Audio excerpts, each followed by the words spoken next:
The Battle of the Atlantic was the longest continuous military campaign in World War II, running from 1939 to the defeat of Germany in 1945. At its core was the Allied naval blockade of Germany, announced the day after the declaration of war, and Germany's subsequent counter-blockade. It was at its height from mid-1940 through to the end of 1943. The Battle of the Atlantic pitted U-boats and other warships of the Kriegsmarine and aircraft of the Luftwaffe against the Royal Canadian Navy, Royal Navy, and Allied merchant shipping. The convoys, coming mainly from North America and predominantly going to the United Kingdom and the Soviet Union, were protected for the most part by the British and Canadian navies and air forces. These forces were aided by ships and aircraft of the United States from September 13, 1941. The Germans were joined by submarines of the Italian Royal Navy after their Axis ally Italy entered the war on June 10, 1940. As an island nation, the United Kingdom was highly dependent on imported goods.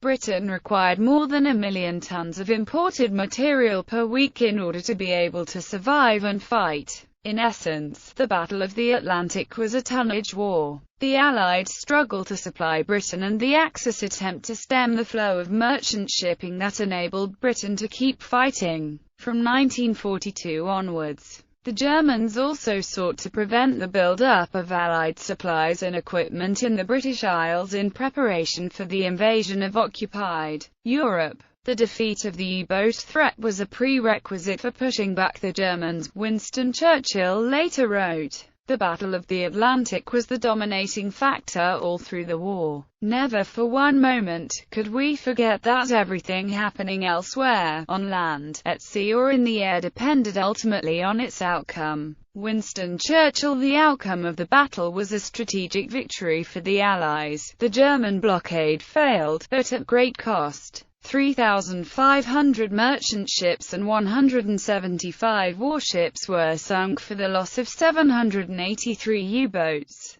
The name, Battle of the Atlantic, was coined by Winston Churchill in February 1941. It has been called the longest, largest, and most complex naval battle in history. The campaign started immediately after the European War began, and lasted 6 years. It involved thousands of ships in more than 100 convoy battles and perhaps 1,000 single-ship encounters, in a theater covering thousands of square miles of ocean. The situation changed constantly, with one side or the other gaining advantage, as new weapons, tactics, countermeasures, and equipment were developed by both sides. The Allies gradually gained the upper hand, overcoming German surface raiders by the end of 1942 and defeating the U-boats by mid-1943, though losses to U-boats continued to war's end. Name. On March 5, 1941, First Lord of the Admiralty A.V. Alexander asked Parliament for many more ships and great numbers of men to fight the Battle of the Atlantic, which he compared to the Battle of France, fought the previous summer. The first meeting of the Cabinet's Battle of the Atlantic Committee was on March 19.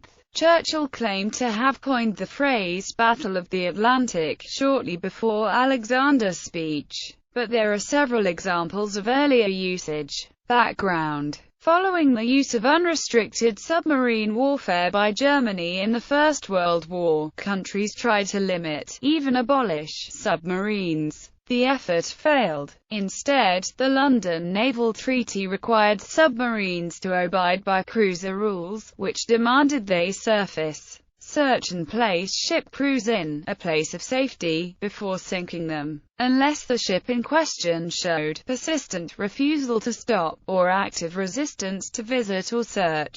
These regulations did not prohibit arming merchantmen, but doing so, or having them report contact with submarines, made them de facto naval auxiliaries and removed the protection of the cruiser rules. This made restrictions on submarines effectively moot. Early skirmishes. In 1939, the Kriegsmarine lacked the strength to challenge the combined British Royal Navy and French Navy for command of the sea. Instead, German naval strategy relied on commerce raiding using capital ships, armed merchant cruisers, submarines and aircraft. Many German warships were already at sea when war was declared, including most of the available U-boats and their pocket battleships, Deutschland and Admiral Graf's P, which had sortied into the Atlantic in August. These ships immediately attacked British and French shipping. U-30 sank the liner SS Athenia within hours of the declaration of war, in breach of her orders not to sink passenger ships.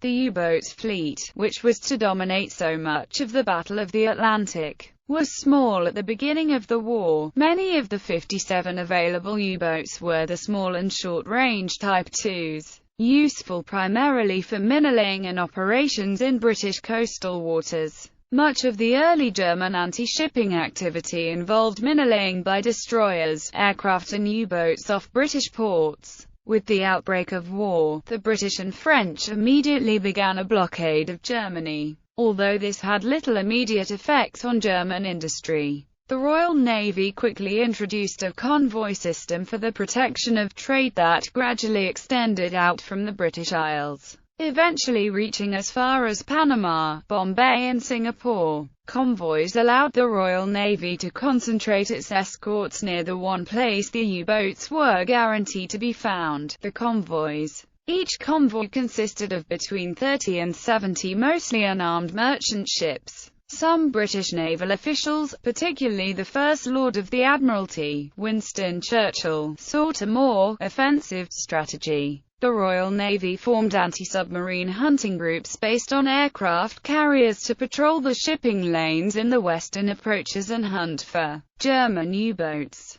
This strategy was deeply flawed because a U-boat, with its tiny silhouette, was always likely to spot the surface warships and submerge long before it was sighted. The carrier aircraft were little help, although they could spot submarines on the surface. At this stage of the war they had no adequate weapons to attack them, and any submarine found by an aircraft was long gone by the time surface warships arrived. The hunting group strategy proved a disaster within days. U-39 was forced to surface and scuttle by the escorting destroyers, becoming the first U-boat loss of the war. The British failed to learn their lesson from this encounter. Another carrier, HMS Courageous, was sunk 3 days later by U-29. Escort destroyers hunting for U-boats continued to be a prominent, but misguided, technique of British anti-submarine strategy for the first year of the war. U-boats nearly always proved elusive, and the convoys, denuded of cover, were put at even greater risk. German success in sinking Courageous was surpassed a month later when Gunther Prien in U-47 penetrated the British base at Scapa Flow and sank the old battleship HMS Royal Oak at anchor, immediately becoming a hero in Germany. In the South Atlantic, British forces were stretched by the cruise of Admiral Graf's P, which sank 9 merchant ships of 50,000 GRT in the South Atlantic and Indian Oceans during the first 3 months of war. The British and French formed a series of hunting groups including 3 battle cruisers, 3 aircraft carriers, and 15 cruisers to seek the raider and her sister Deutschland, which was operating in the North Atlantic. These hunting groups had no success until Admiral Graf's P was caught off the mouth of the River Plate by an inferior British force. After suffering damage in the subsequent action, she took shelter in neutral Montevideo harbor and was scuttled on December 17, 1939. After this initial burst of activity, the Atlantic campaign quieted down. Admiral Karl Donitz, commander of the U-boat fleet, had planned a maximum submarine effort for the first month of the war, with almost all the available U-boats out on patrol in September. That level of deployment could not be sustained. The boats needed to return to harbor to refuel, rearm, restock supplies, and refit. The harsh winter of 1939–40, which froze over many of the Baltic ports, seriously hampered the German offensive by trapping several new U-boats in the ice.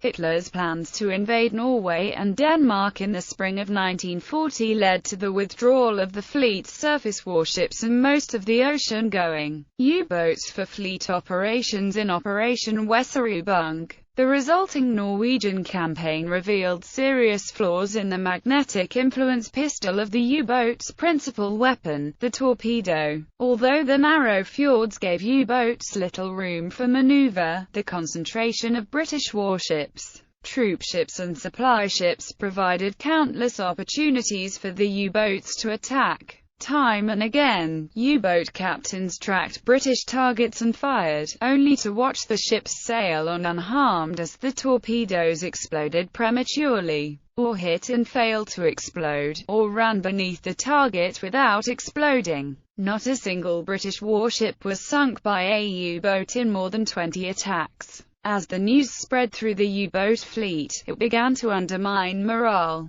The director in charge of torpedo development continued to claim it was the crew's fault. In early 1941, the problems were determined to be due to differences in the Earth's magnetic fields at high latitudes and a slow leakage of high-pressure air from the submarine into the torpedo's depth regulation gear. These problems were solved by about March 1941, making the torpedo a formidable weapon. Submarine warfare. Early in the war, Donitz submitted a memorandum to Grand Admiral Erich Raeder, the German Navy's commander-in-chief, in which he estimated effective submarine warfare could bring Britain to her knees because of her dependence on overseas commerce. He advocated a system known as the Rudel tactic, in which U-boats would spread out in a long line across the projected course of a convoy. Upon sighting a target, they would come together to attack en masse and overwhelm any escorting warships.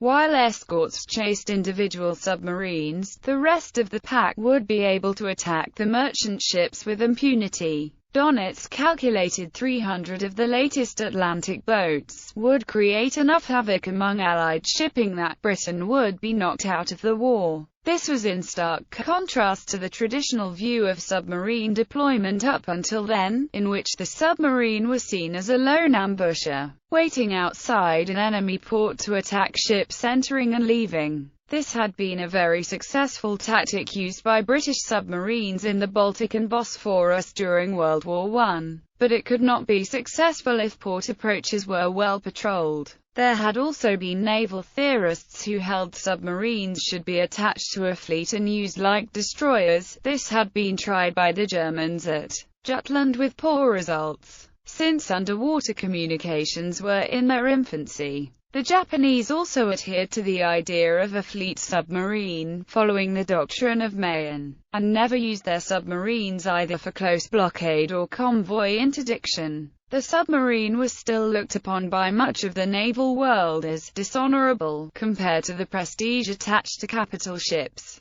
This was true in Kriegsmarine as well. Raeder successfully lobbied for the money to be spent on capital ships instead. The Royal Navy's main anti-submarine weapon before the war was the inshore patrol craft, which was fitted with hydrophones and armed with a small gun and depth charges. The Royal Navy, like most, had not considered anti-submarine warfare as a tactical subject during the 1920s and 1930s. Unrestricted submarine warfare had been outlawed by the London Naval Treaty. Anti-submarine warfare was seen as defensive rather than dashing. Many naval officers believed anti-submarine work was drudgery similar to minesweeping, and Aztec was believed to have rendered submarines impotent. Although destroyers also carried depth charges, it was expected these ships would be used in fleet actions rather than coastal patrol, so they were not extensively trained in their use. The British, however, ignored the fact that arming merchantmen, as Britain did from the start of the war, removed him from the protection of the cruiser rules, and the fact that anti-submarine trials with Aztec had been conducted in ideal conditions.